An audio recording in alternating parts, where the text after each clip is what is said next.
నమస్కారం, సుఖీభవకు స్వాగతం. రక్తం మనకు ప్రాణాధారం. శరీరంలోని అణువణువుకు జీవ ఇంధనాన్ని సరఫరా చేసే సంజీవిని. ప్రమాదానికి గురైనప్పుడు, ఆపరేషన్ల వంటి అత్యవసర సమయాల్లో ఒంట్లో నుంచి రక్తం పోతున్న కొద్దీ మనిషి మృత్యుముఖానికి చేరువవుతూ ఉంటాడు. ఇలాంటప్పుడు రక్తస్రావాన్ని ఆపడంతో పాటు కోల్పోతున్న రక్తాన్ని సకాలంలో తిరిగి శరీరంలోకి ఎక్కించాలి. అప్పుడే ప్రాణాపాయం తప్పుతుంది. అయితే రక్తం అనేది ఇతర వస్తువుల మాదిరిగా బయట దొరికేది కాదు. సాటి మనుషులే రక్తాన్ని దానం చేసి ఆదుకోవాలి. అయితే అర్థం లేని అపోహలతో మనలో చాలామంది రక్తాన్ని దానం చేయటానికి వెనకాడుతూ ఉంటారు. నిజానికి మనిషికి మనిషి చేయగల అతి గొప్ప దానం రక్తదానం మాత్రమే. మహాదానం రక్తదానం గురించిన పూర్తి వివరాల్ని ఇప్పుడు తెలుసుకుందాం.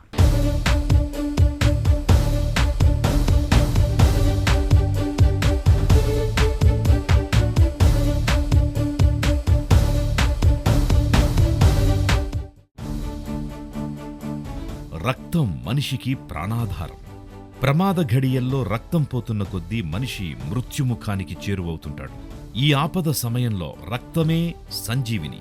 సకాలంలో రక్తాన్నెక్కించినప్పుడే ప్రాణాలకి ముప్పు తప్పుతుంది. అయితే రక్తం ఇతర వస్తువుల మాదిరిగా అంగట్లో దొరికేది కాదు. ఏ చెట్టుకు కాయదు, ఏ మందుల ఫ్యాక్టరీలోనూ తయారవదు. రక్తం శరీరంలో మాత్రమే తయారయ్యే జీవ పదార్థం. అందుకే రక్తానికి కొరత. నిజానికి ఆపద సమయంలో సాటి మనుషులు పెద్ద మనసుతో రక్తదానం చేస్తే ఆ కొరతను అధిగమించగలం, నిండు ప్రాణాలను కాపాడగలం.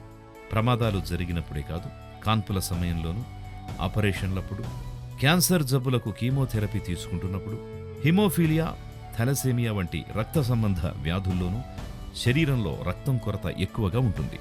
అలాగే పొట్టలో అల్సర్ల తీవ్రత ఎక్కువగా ఉన్నప్పుడు కూడా అంతర్గత రక్తస్రావం ఎక్కువగా ఉండి ప్రాణాపాయ పరిస్థితులు ఏర్పడుతుంటాయి. భారతదేశం మన కాంటెక్స్లో తీసుకున్నాం అనుకోండి, రక్తం ఎక్కువగా అవసరం పడేదని అనేది ముఖ్యంగా దీన్ని మనం రెండు రకాలుగా చూడొచ్చు. అంటే ఒకటి సడన్గా, అంటే ఎమర్జెన్సీలో రక్తం అవసరం పడటం, లేదా క్రానిక్గా ఉన్న డిసీజెస్కి రక్తం అవసరం పడటం. ఈ 2 కేటగిరీస్లో మనం చూసుకోవచ్చు. ఎమర్జెన్సీగా అవసరం పడే రక్తం ఇది కూడా కొన్ని సిచ్యువేషన్స్లోని మనం ఎక్కువగా దీన్ని మనం చూస్తుంటాం. నెంబర్ 1 మనం చెప్పుకోవాలంటే యాక్సిడెంట్స్ లోపల, రోడ్ ట్రాఫిక్ యాక్సిడెంట్స్లో బోన్స్ ఫ్రాక్చర్ అవటం వల్ల కానివ్వండి, కడుపుకి దెబ్బ తగలటం వల్ల కానివ్వండి, చెస్ట్కి దెబ్బ తగలటం వల్ల కానివ్వండి, మ్యాసివ్గా బ్లీడింగ్ అవ్వటం వలన ఆ బ్లీడింగ్ని దాంతో బ్లడ్ ప్రెషర్ తగ్గిపోకుండా రక్తానికి రక్తమే ఎక్కించాల్సిన అవసరం ఉంటుంది, అట్లీస్ట్ 1 డిగ్రీ వరకు అన్నా కూడా. సో మ్యాక్సిమం జనరల్గా మనం చూసేది ఏంటంటే రోడ్ ట్రాఫిక్ యాక్సిడెంట్స్ వలన రక్తాన్ని ట్రాన్స్ఫ్యూజ్ చేయడం మనం జరుగుతుంటుంది. సెకండ్ సిచ్యువేషన్, ప్రసవం జరిగినప్పుడు ఆడవాళ్ల లోపల బ్లీడింగ్ బాగా అవ్వటం, దాని వలన మళ్ళీ బీపీ తగ్గిపోవటం. ఈ సిచ్యువేషన్లో కూడా మళ్ళీ రక్తం ఎక్కువగా కామన్గా మన దగ్గర జరిగే ఇండికేషన్స్లో ఇది ఒకటి. మూడో సిచ్యువేషన్ చూస్తే కనుక ఆపరేషన్స్ తర్వాత, మెయిన్గా హార్ట్కి జరిగేటువంటి ఆపరేషన్స్ కానివ్వండి, లేదా ఎముకలకి జరిగేటువంటి ఆపరేషన్స్ కానివ్వండి, వీటిలో బ్లీడింగ్ అనేది ఎక్కువగా ఉంటుంది. అలానే కొన్ని స్పెసిఫిక్ సర్జరీస్, ఇప్పుడు లివర్కి సంబంధించిన ఆపరేషన్స్ కానివ్వండి, కొన్ని క్యాన్సర్లకు సంబంధించిన ఆపరేషన్స్ కానివ్వండి, ఇటువంటి ఆపరేషన్స్లో కూడా రక్తం అవసరం ఎక్కువ పడుతుంటుంది. ఇక ఏదన్నా కాజ్ వల్ల బ్లీడింగ్ అవ్వటం, కొంతమందికి ఇప్పుడు లివర్ జబ్బు ఉంది, సిరోసిస్ ఇలాంటి జబ్బులు ఉన్నాయి, వాళ్ళకి మోషన్లో నుంచి బాగా రక్తం పోవటం, లేదా వాంతుల్లో రక్తం పడిపోవటం, ఇలాంటివి మనం చూస్తుంటాం. సో ఎక్కడన్నా అక్యూట్ బ్లడ్ లాస్, అది ట్రామా వల్ల కావచ్చు, లేదా సర్జరీ వల్ల కావచ్చు, లేకపోతే జబ్బు వల్ల కావచ్చు, లేదా డెలివరీ వల్ల కావచ్చు, ఇటువంటి సిచ్యువేషన్స్లో, అక్యూట్ సిచ్యువేషన్స్లో ఎక్కువగా భారతదేశంలో రక్తం యొక్క అవసరం ఎక్కువగా పడుతుంటుంది. ఇది కాకుండా క్రానిక్ సిచ్యువేషన్స్లో, ముఖ్యంగా కిడ్నీ జబ్బులు ఉన్నటువంటి పేషెంట్స్ కానివ్వండి, రక్తహీనతతో బాధపడుతున్నటువంటి పేషెంట్స్ కానివ్వండి, కంజెనిటల్ అనీమియాస్ ఉంటాయి, హిమోలైటిక్ అనీమియాస్ కానివ్వండి, వేరే రకమైన అనీమియాస్ కానివ్వండి, సికిల్ సెల్ అనీమియా కానివ్వండి. సో ఇటువంటి పేషెంట్స్లో కూడా వాళ్ళకి రక్తం యొక్క అవసరం ఎక్కువ పడుతుంటుంది. ప్రమాదాల్లో గాయపడి ప్రాణాపాయ స్థితిలో ఉన్నవారికి, థాలసేమియా, హిమోఫీలియా, ల్యూకేమియా, ఇతర బ్లడ్ డిజార్డర్స్తో బాధపడుతున్న పిల్లలకి, సర్జరీలు చేయించుకునే వారికి, ముఖ్యంగా గుండెకు ఆపరేషన్ అవసరమైనప్పుడు, కీమోథెరపీ తీసుకుంటున్న వాళ్లకి, నెలలు నిండకుండానే పుట్టిన పిల్లలకి, డెంగీ బారిన పడి ప్లేట్లెట్స్ సంఖ్య బాగా తగ్గిపోయిన వారికి, అవయవ మార్పిడి ఆపరేషన్లప్పుడు రక్తం అవసరం చాలా ఎక్కువగా ఉంటుంది. ప్రపంచవ్యాప్తంగా ఏటా 60 లక్షల యూనిట్ల రక్తం అవసరం. ప్రతి 3 సెకన్లకు ఒకరికి రక్తం అవసరమవుతోంది. 1 యూనిట్ రక్తం 3 ప్రాణాలను నిలబెడుతుంది. మన తెలుగు రాష్ట్రాల్లో ఏటా 5 లక్షల యూనిట్ల రక్తం అవసరం. రక్తం అవసరమైన వాళ్లల్లో 20% మంది పిల్లలే. 3 టేబుల్ స్పూన్ల రక్తం 1 బిడ్డ ప్రాణాన్ని నిలబెడుతుంది. 1 రక్తదానం 3 ప్రాణాలను నిలబెడుతుంది. ప్లాస్మాను 3 రోజులకొకసారి ఇవ్వచ్చు. ప్రెగ్నెన్సీ ఎక్స్పీరియన్స్ చేస్తున్నటువంటి అంటే గర్భిణులైనటువంటి 100 మంది మహిళల్లో కనీసం 5 మహిళల్లో అన్న మనకి రక్తస్రావం అనేది జరుగుతుంటుంది ప్రెగ్నెన్సీలో. ప్రతి ఏడాది ప్రపంచవ్యాప్తంగా మనం చూస్తే 1,40,00,000 మందికి కనీసం ప్రెగ్నెన్సీలో గర్భస్రావం అంటే రక్తస్రావం అనేది బాగా జరుగుతుంటుంది. డెలివరీ అప్పుడు మరణించేటువంటి ప్రతి 100 మహిళల్లో కనీసం 38 నుంచి 40 మంది ఓన్లీ అతిగా రక్తస్రావం అవటం వల్లనే మరణిస్తుంటారు.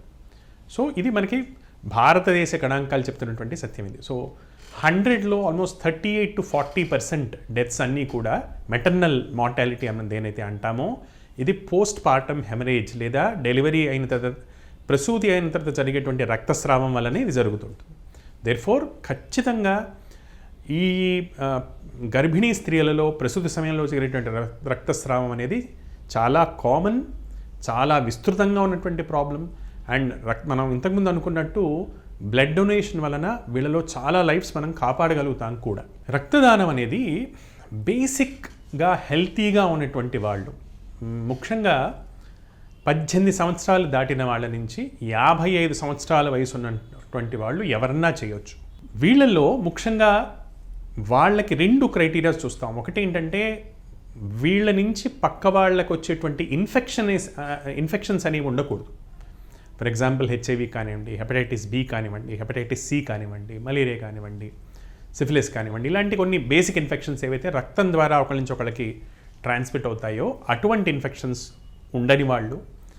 అలానే రక్తం ఇవ్వటం వలన వాళ్ళ ఆరోగ్యానికి నష్టం జరగనటువంటి వాళ్ళు, హై బీపీ కానీ, షుగర్ కానీ, లేదా గుండె జబ్బులు కానీ, లేదా రక్తం పలచబడేటువంటి మందులు వాడుతున్నటువంటి వాళ్ళు కానీ, ఇవి చేయనటువంటి వాళ్ళు ఎవరన్నా కూడా రక్తదానం అనేది చేయొచ్చు. రక్తదానంపై మన దగ్గర అవగాహన కన్నా అపోహలే ఎక్కువ. రక్తదానం చేయడం అంటే ప్రాణాల్ని ఇమ్మన్నట్టుగా విలువెల్లాడిపోతూ ఉంటారు. రక్తదానం చేయటం వల్ల లేనిపోని ఇన్ఫెక్షన్లు, జబ్బుల తాకిడి ఉంటుందని భయపడుతూ ఉంటారు. నిజానికి ఇవన్నీ ఒట్టి నమ్మకాలే అంటారు డాక్టర్లు. మనిషి నిండు ప్రాణాన్ని నిలబెట్టే మహాదానం రక్తదానం గురించిన మరిన్ని వివరాలను ఇప్పుడు తెలుసుకుందాం. వెన్నెల వెలుగుల్లో పసిడి జిలుగులతో మెరిసిపోయే తాజ్ మహల్ ప్రేమకు ప్రతిరూపమైన పాలరాతి కట్టడంగానే మనకు పరిచయం. ముంతాజ్ బేగం స్మృతి చిహ్నంగా షాజహాన్ కట్టించిన ఈ ప్రేమ మహల్ వెనుక మనకు తెలియని ఒక విషాదము ఉంది. వరుస కాన్పులతో చిక్కి శల్యమవుతూ వచ్చిన ముంతాజ్ బేగం చివరికి 14వ కాన్పులో తీవ్రమైన రక్తస్రావంతో ప్రాణాలను కోల్పోయింది.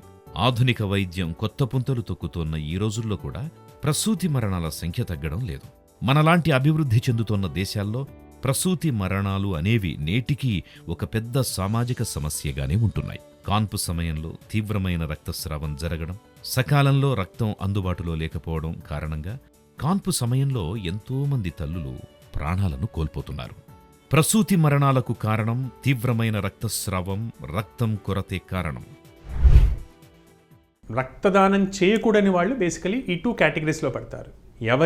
ఎవరిలో ఒక ఇన్ఫెక్షన్ ఉండి ఎవరి ద్వారా పక్క వాళ్ళకి ఇన్ఫెక్షన్ వచ్చేటువంటి ఛాన్సెస్ ఉంటాయో, అంటే హెచ్ఐవి పేషెంట్స్, హెపటైటిస్ బి కామర్లో ఉన్నటువంటి పేషెంట్స్, హెపటైటిస్ సి, అలానే సిఫిలిస్, మలేరియా ఇటువంటి రక్తం ద్వారా ట్రాన్స్మిట్ అయ్యేటువంటి పేషెంట్స్, రక్తం ఇవ్వటం వలన వాళ్ళు ఇబ్బంది పడేటువంటి పేషెంట్స్, బీపీ, షుగర్, గుండె జబ్బు, కిడ్నీ జబ్బులు, పక్షవాతం, వయస్సు పెద్దగా ఉన్నటువంటి వాళ్ళు, చిన్నపిల్లలు, రక్తం గడ్డకట్టకుండా ట్యాబ్లెట్స్ వాడేటువంటి వాళ్ళు, రక్తంలో ట్రాన్స్మిట్ అయ్యేటువంటి స్ట్రాంగ్ మెడిసిన్స్ వాడుతున్నటువంటి వాళ్ళు, వీళ్ళు రక్తదానం అనేది వీళ్ళు చేయకూడదు.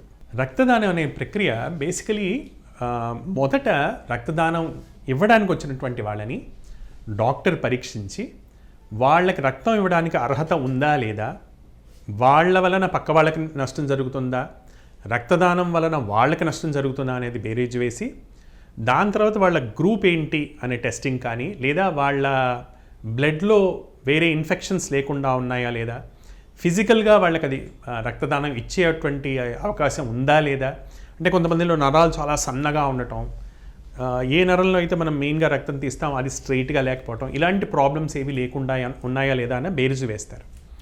వీటినన్నిట్లో ప్రాపర్గా ఉండి రక్తదానం వాళ్ళు చేయొచ్చు అనుకున్నటువంటి వాళ్ళని రెస్టింగ్ పొజిషన్లో, అంటే పడుకునేటట్టు చేసి వాళ్ళకి ఒక వీనస్ క్యాన్యులా ఇంట్రడ్యూస్ చేసి దాని ద్వారా కావాల్సినంత రక్తాన్ని, యూజువలీ 300 ml కంటే ఎక్కువగా వాళ్ళు తీసుకోరు.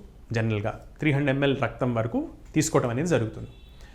ఈ రక్తాన్ని దాంట్లో కొంచెం యాంటీకోయాగ్యులెంట్, సోడియం సిట్రేట్ లాంటి యాంటీకోయాగ్యులెంట్ని కలిపి దాన్ని మనం వెంటనే టెస్టింగ్కి, రకరకాల టెస్టులు కోసం అలానే దాన్ని స్టోరేజ్కి పంపించడం జరుగుతుంటుంది. కొన్నిసార్లు ఫ్రెష్ బ్లడ్ కావాలి అనుకున్నటువంటి వాళ్ళకి ఇమ్మీడియట్గా కూడా ఇవ్వడం జరుగుతుంటుంది.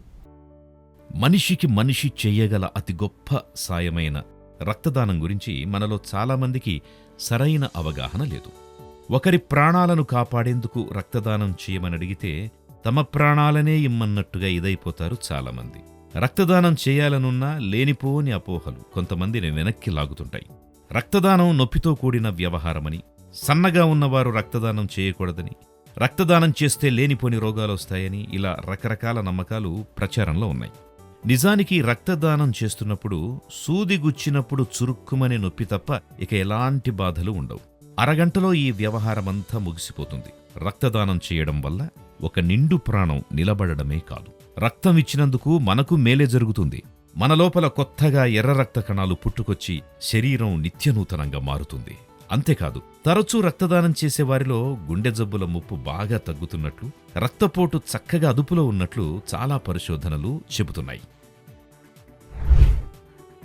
చాలామందికి ఉండే అపోహ ఏంటంటే 300 ml లేదా 250 ml ఇస్తే మా శరీరంలో రక్తం మొత్తం అయిపోతుంది కదా, మాకెలా అని చాలామందికి ఉన్నటువంటి కామన్ డౌట్. దీని గురించి మనకు తెలియాల్సింది ఏంటంటే, ఒక సగటు మనిషిలో, ఫర్ ఎగ్జాంపుల్ 65 kgs ఉన్నటువంటి ఒక మనిషిలో కనీసం 5 లీటర్ల రక్తం అనేది ఉంటుంది. 1/13 శరీరం యొక్క బరువుని మనం 13వ భాగంతో విభాజిస్తే అప్పుడు మనకి ఆ వ్యక్తిలో ఉన్నటువంటి రక్తం ఎంత అనేటువంటి లెక్క మనకు తేలుతుంది. సో అలా చూసినా 50 kgs ఉన్నటువంటి వ్యక్తిలో కూడా 4 లీటర్లటువంటి రక్తం అనేది ఉంటుంది, ప్రవహిస్తూ ఉంటుంది వాళ్ళకి. ఇది కాకుండా బాడీలో ప్లాస్మా నింపడానికి ప్లాస్మా అనేది ఇంకా చాలా ఎక్స్ట్రాగా ఉంటుంది. ఎప్పుడు కూడా ఎవరు కూడా 300 ml కంటే ఎక్కువ రక్తాన్ని తీసుకోరు. సో 5 లీటర్లలో మనం 300 mlని కనుక చూస్తే దరిదాపు 5 నుంచి 7% మనం తీసుకుంటున్నట్టు. దాని వలన శరీరంపై ఎటువంటి దుష్ప్రభావం అనేది ఉండదు. కొద్దిసేపు రెస్ట్ తీసుకొని కొంచెం ఫ్రూట్ జ్యూస్ తీసుకుంటే ఆటోమేటిక్గా వితిన్ 24 hours బాడీ ఆ రక్తాన్ని తిరిగి తయారు చేసుకోగలుగుతుంది. ఫ్లూయిడ్ని వితిన్ ఫ్యూ మినిట్స్ తయారు చేసుకుంటుంది, రక్తాన్ని వితిన్ 24 to 48 hours తీసుకోగలుగుతుంది. సో మొట్టమొదటి అపోహ ఏంటంటే, తీసుకునే రక్తం అనేది రక్తంలో ఉన్నటువంటి చాలా చిన్న శాతాన్ని తీసుకుంటారు, దానివలన శరీరానికి నష్టం ఉండదు. ఒక వ్యక్తి జనరల్గా ఒక హెల్తీ పర్సన్ అయితే కనుక ఒక రక్తదానానికి ఇంకో రక్తదానానికి కనీసం 3 నెలల గ్యాప్ని ఎక్స్పెక్ట్ చేస్తారు. అదే ప్లేట్లెట్స్ అయితే కనుక అంతకంటే తక్కువ గ్యాప్తో కూడా ఇవ్వచ్చు. కాంపోనెంట్ డొనేషన్ అనేది మంత్లీ వన్స్ అలా కూడా చేయొచ్చు. కానీ బ్లడ్ డొనేషన్కి యూజువలీ సేఫ్టీ మార్జిన్ ప్రకారం 3 months గ్యాప్ అలా మెయింటైన్ చేస్తుంటారు. సో మల్టిపుల్ టైమ్స్ ఏడాదిలో 4 సార్లు రక్తం ఇచ్చినా కూడా ఆరోగ్యానికి ఎటువంటి నష్టం అనేది ఉండదు. రక్తదానం చేయటం వలన ప్రయోజనాలు మనం 2 రకాలుగా చూడొచ్చు. ఇంతకుముందు అనుకున్నట్టు ముఖ్యమైన ప్రయోజనం ఏంటంటే, ఇప్పుడు మనం రక్తంలోంచి ఇందాక అనుకున్నాం, మనం హోల్ బ్లడ్ ట్రాన్స్ఫ్యూషన్ ఇస్తున్నాము, పూర్తి రక్తం మనం ట్రాన్స్ఫ్యూజ్ చేస్తున్నాము, అలానే ప్లాస్మా ట్రాన్స్ఫ్యూజ్ చేస్తున్నాము, అలానే ఎర్ర రక్త కణాలని ట్రాన్స్ఫ్యూజ్ చేస్తున్నాము, ప్లేట్లెట్స్ని ట్రాన్స్ఫ్యూజ్ చేస్తున్నాము, ప్లాస్మా ప్రోటీన్స్ని ట్రాన్స్ఫ్యూజ్ చేస్తున్నాము. వీటిని అన్నిట్లో కూడా ఇవి ప్రాణాంతకమైనటువంటి సిచ్యువేషన్స్లోనే ఇవ్వబడుతున్నాయి. సో రక్తదానం చేయటం ద్వారా చాలామంది జీవితాల్ని కాపాడిన వాళ్ళం అవుతాం. ఒక్కో సిచ్యువేషన్స్లో ఇందాక అనుకున్నట్టు కనీసం 5 జీవితాన్ని మనం కాపాడగలిగేటువంటి సిచ్యువేషన్స్ మనకు ఉంటుంటాయి, కనీసం ఒక్కళ్ళ జీవితం. సో ముఖ్యమైనటువంటి లాభం ఏదైతే ఉంటుందో అది ప్రిన్సిపలీ ఎదుటి వాళ్ళ జీవితాన్ని మనం కాపాడిన వాళ్ళం అవుతాం. ఇప్పుడు మోటార్ వాహనాలు ట్రావెలింగ్ అనేది ఇంత కామన్గా ఉన్నటువంటి ఈ రోజుల్లో యాక్సిడెంట్ అనేది ఎవరికన్నా జరగవచ్చు, ఏ పరిస్థితుల్లో అన్నా జరగవచ్చు. అలానే మనం అనుకున్నటువంటి ఆపరేషన్స్ కానీ ప్రసవం అనేది కానీ సహజంగా జరిగేటువంటి ప్రక్రియలు. సో ఒకళ్ళు ట్రాన్స్ఫ్యూషన్ ఇస్తేనే పక్క వాళ్ళకి ట్రాన్స్ఫ్యూషన్ తీసుకోవడానికి ఉంటుంది. రక్తం అనేది చెట్లకి వచ్చేటువంటి పదార్థం కాదు, ఒకళ్ళు ఇస్తేనే ఇంకోళ్ళకి వచ్చేటువంటి పదార్థం. దేర్ఫోర్ మన ప్రాణం మనం కాపాడుకోవడానికి అది ఆల్మోస్ట్ ఒక రిజర్వ్ బ్యాంక్లో పెట్టుకున్నటువంటి లాంటిది. అది పక్క వాళ్ళకి అవసరం పడవచ్చు, మన కుటుంబ సభ్యులకి అవసరం పడవచ్చు, ఒక్కోసారి మనకే అవసరం పడవచ్చు. ఇది కాకుండా లేటెస్ట్గా ఉన్నటువంటి రీసెర్చ్ ప్రకారం పీరియాడికల్గా ఒకసారి రక్తం ఇవ్వటం వలన మన బోన్ మ్యారో ఒక రకమైనటువంటి స్టిమ్యులేషన్ లాగా వచ్చి దాని కెపాసిటీ, ఆర్బీసీస్ని ప్రొడ్యూస్ చేసేటువంటి కెపాసిటీ పెరిగి తద్వారా ఆరోగ్యకరమైనటువంటి ఎర్ర రక్త కణాలు ఏర్పడతాయని కూడా కొన్ని స్టడీస్ ద్వారా మనకు తెలుస్తుంది. రక్తదానం ఆవశ్యకత గురించి పాశ్చాత్య దేశాల్లో చిన్న వయసు నుంచి అందరికీ అవగాహన కల్పిస్తారు. కొన్ని దేశాల్లో అయితే ఏడాదికి కనీసం 2 సార్లు తప్పనిసరిగా రక్తదానం చేయాలన్న నిబంధనలు ఉన్నాయి. ఇక డ్రైవింగ్ లైసెన్స్ పొందే సమయంలో అయితే దరఖాస్తు సమయంలో తప్పనిసరిగా రక్తం గ్రూపును తెలియజేయాల్సి ఉంటుంది. మన దగ్గర కూడా అలాంటి అవగాహన రావాల్సి ఉందంటారు నిపుణులు. మహాదానం రక్తదానం గురించిన మరిన్ని వివరాలను ఇప్పుడు తెలుసుకుందాం. అన్ని దానాల్లోకి అన్నదానం, విద్యాదానాలను మనం గొప్పగా చెప్పుకుంటాం. అయితే ఈ రోజుల్లో ఈ దానాల కన్నా నిండు ప్రాణాన్ని నిలబెట్టే, ఊపిరిపోసే రక్తదానమే గొప్పది. రక్తాన్ని దానం చేయడమంటే మరొకరికి ప్రాణదానం చేయడమే. ఈ భావనే రక్తదాతలకు ప్రేరణ. ఓ ప్రాణం నిలబెట్టాలి అన్న ఆరాటం, మరెవ్వరికీ అలాంటి కష్టం రాకూడదు అన్న మంచి మనసు, రక్తదానంపై అపోహల్ని తొలగించాలన్న కోరిక, ఇవన్నీ దాతలకు ఉత్ప్రేరకాలుగా పనిచేస్తున్నాయి. ఆన్లైన్లోనూ friends2support.com, indianbloodDonors.com, plateletdonors.com వంటి ఎన్నో స్వచ్ఛంద సంస్థలు రక్తదాతల వివరాలను అందిస్తూ తమ వంతుగా మహోపకారం చేస్తున్నాయి. పాశ్చాత్య దేశాల్లో రక్తదానం ఆవశ్యకత గురించి చిన్న వయసు నుంచే అవగాహన కలిగిస్తారు. మన దగ్గర అలాంటి అవగాహన రావలసి ఉంది. రక్తదానం గురించి ముఖ్యంగా మనకి రావాల్సినటువంటి అవగాహన ఏంటంటే, రక్తదానంలో మనం బ్లడ్ గ్రూప్స్ అనే కాన్సెప్ట్ ఉంటుంది, చాలామందికి తెలిసిందే ఉంటుంది. ఓ పాజిటివ్ అనేది చాలా కామన్గా ఉంటుంది. కానీ కొన్ని రేర్ గ్రూప్స్ ఉంటాయి, ఓ నెగటివ్ కానివ్వండి, ఏబీ కానివ్వండి, ఏబీ నెగటివ్స్ కానివ్వండి. సో ప్రతి ఒక్కరూ కూడా పర్టికులర్గా ఈ రేర్ బ్లడ్ గ్రూప్స్ ఉన్నటువంటి వాళ్ళు తప్పకుండా వాళ్ళు బ్లడ్ డొనేషన్ గ్రూప్స్ ఉంటాయి, హెల్ప్ గ్రూప్స్ ఉంటాయి. చాలా గ్రూప్స్ మనకి వాట్సాప్ దాంట్లో కూడా మనం కనబడుతుంటాయి. హాస్పిటల్స్తో కానీ బ్లడ్ బ్యాంక్స్తో అనుబంధంగా కానీ ఈ హెల్ప్ గ్రూప్స్ పనిచేస్తుంటాయి. వీటిలో ఎన్రోల్ చేసుకొని వాళ్ళకు కుదిరినప్పుడల్లా, వాళ్ళకి ఇబ్బంది తెలియనప్పుడల్లా కూడా మెయిన్గా రేర్ బ్లడ్ గ్రూప్స్ ఉన్నటువంటి వాళ్ళు రక్తదానం చేయడం అనేది చాలా చాలా ఇంపార్టెంట్. ఓ పాజిటివ్ లాంటి గ్రూప్స్ కామన్గా అవైలబుల్ ఉన్నప్పటికీ మిగతా బ్లడ్ గ్రూప్స్ కోసం చాలాసార్లు ఎంతో ఇబ్బంది పడినటువంటి సందర్భాలు ఎంతో ఉంటాయి. సో ప్రతి ఒక్కరూ కూడా అవగాహనతోటి ముందుగానే రేర్ గ్రూప్స్ ఉన్నటువంటి వాళ్ళు పర్టికులర్గా ఒక రిజిస్ట్రీ తయారు చేసుకోవటం, అవైలబుల్గా ఉండటం, హెల్ప్ చేయడానికి, పక్క వాళ్ళకి హెల్ప్ చేయడానికి అవైలబుల్గా ఉండటం, ఈ అవగాహన పెంచుకోవడం అనేది ఎంతన్నా చాలా ముఖ్యమైనటువంటి విషయం. అలవాట్లు ఉన్నవాళ్ళు, పర్టికులర్గా సిగరెట్ కానివ్వండి, డ్రింక్ కానివ్వండి, అలవాట్లు ఉన్నవాళ్ళు, వివిధ జబ్బులతో బాధపడేవాళ్ళు, వేరే ఉద్యోగాలు లేకుండా ఆకలి బాధతో ఉన్నటువంటి వాళ్ళు, ఇలా రకరకాల గ్రూప్స్ రిపీటెడ్గా బ్లడ్ ట్రాన్స్ఫ్యూషన్స్ చేయడం కూడా మనం చూస్తుంటాం. సో ప్రభుత్వం యొక్క బాధ్యత ముఖ్యంగా ఏంటంటే, రక్తం ఇచ్చేటువంటి వాళ్ళు సురక్షితంగా ఇస్తున్నారా, వాళ్ళ ఆరోగ్యాన్ని పాడు చేసుకోకుండా, దాన్ని ఒక వృత్తిలాగా, ఒక వ్యాపారంలాగా చేసుకోకుండా ఇస్తున్నారా లేదా, వాళ్ళ రక్తదానం వలన తీసుకుంటున్నటువంటి వాళ్ళకి నష్టం కలగట్లేదు కదా, ఆ బ్లడ్ బ్యాంక్ చేయాల్సినటువంటి టెస్ట్లు ప్రాపర్గా చేస్తున్నారా, బ్లడ్ని స్టోర్ చేయడానికి కావాల్సినటువంటి ఫెసిలిటీస్ ప్రాపర్గా ఉంటున్నాయా, బ్లడ్కి ఇన్ఫెక్షన్ రాకుండా తీసుకోవాల్సినటువంటి జాగ్రత్తలన్నీ ప్రాపర్గా జరుగుతున్నాయా, బ్లడ్ ట్రాన్స్ఫ్యూషన్ ఇస్తున్నప్పుడు వాళ్ళు చెక్ చేసుకొని హాస్పిటల్స్కి మాత్రమే ఇస్తున్నారా లేదా, అది కూడా తగినటువంటి ఫెసిలిటీస్ ఉన్నటువంటి హాస్పిటల్స్కి ఇస్తున్నారా లేదా, ఇటువంటి సర్వేలెన్స్ అనేది ఎంతన్నా అవసరం. సో ఈ సర్వేలెన్స్ని ప్రాపర్గా చెక్ చేయాల్సినటువంటి పాత్ర ప్రభుత్వం అనేది తప్పకుండా వహించాల్సి వస్తుంది. తద్వారా రక్తదానం అనేది ఒక మహోన్నతమైన దాన ప్రక్రియలానే ఉంటుంది, కానీ అదొక వృత్తిలాగా కానీ ఒక వ్యాపారంలాగా కానీ మారకుండా దాన్ని కాపాడాల్సినటువంటి బాధ్యత ప్రభుత్వం పైనే ఉంటుంది. ప్రపంచవ్యాప్తంగా అన్ని దేశాలకు చెందిన క్రీడాకారులు పాల్గొనే ఒలింపిక్స్ గురించి మనకు తెలిసిందే. ఈ క్రీడల్లో అనాది నుంచి ఒక సత్సంప్రదాయం మనకు కనిపిస్తుంది. క్రీడల్లో పాల్గొనే ప్రతి క్రీడాకారుడు ఈవెంట్లు మొదలు అవ్వడానికి వారం 10 రోజుల ముందు స్వచ్ఛందంగా రక్తదానం చేస్తారు. ఆపదలో ఉన్న ప్రాణాలను నిలపాలి అన్న మంచి మనసుతో పాటు తమలో కొత్తగా ఎర్ర రక్త కణాలు తయారై తమ ప్రతిభా సామర్థ్యాలు పెరుగుతాయి అన్న ఒక స్వార్థం కూడా ఇందుకు కారణం. మనది మానవ వనరులు పుష్కలంగా ఉన్న దేశం. అందున యువజనాభా 60% పైనే. యువతరంలో రక్తదానంపై చైతన్యాన్ని రగిలిస్తే రక్తమందక ప్రాణాలు కోల్పోయే పరిస్థితుల్ని చాలా వరకు నివారించవచ్చు. ఇక ఆర్థిక లావాదేవీలను నిర్వహించే బ్యాంకులకు సెంట్రల్ బ్యాంకులున్నట్లే ప్రాణాలను నిలిపే రక్తాన్ని నిల్వ ఉంచే బ్యాంకులన్నింటికీ సమీకృతంగా విదేశాల్లో మాదిరిగా సెంట్రల్ రిజిస్టర్డ్ బ్యాంకుల్ని ఏర్పాటు చేసుకుంటే రక్తం కొరత అనే మాటనే మరచిపోవచ్చు. రక్తదానం చేయడం అంటే మనం ఏమీ కోల్పోకుండానే ఇతరులకు ప్రాణదానం చేయడం లాంటిది. మనం ఇచ్చిన రక్తం కొన్ని రోజుల్లోనే తిరిగి భర్తీ అవుతుంది. తరచూ రక్తాన్ని దానం చేయటం వల్ల మన ఒంట్లో రక్త కణాలు ఎప్పటికప్పుడు పుట్టుకొస్తూ శరీరం నిత్యనూతనంగా ఉంటుంది. గుండె జబ్బులు, హై బీపీ ముప్పు కూడా తప్పుతుంది. కాబట్టి మనందరం రక్తదానానికి ముందుకొద్దాం, నిండు ప్రాణాల్ని నిలబెడతాం.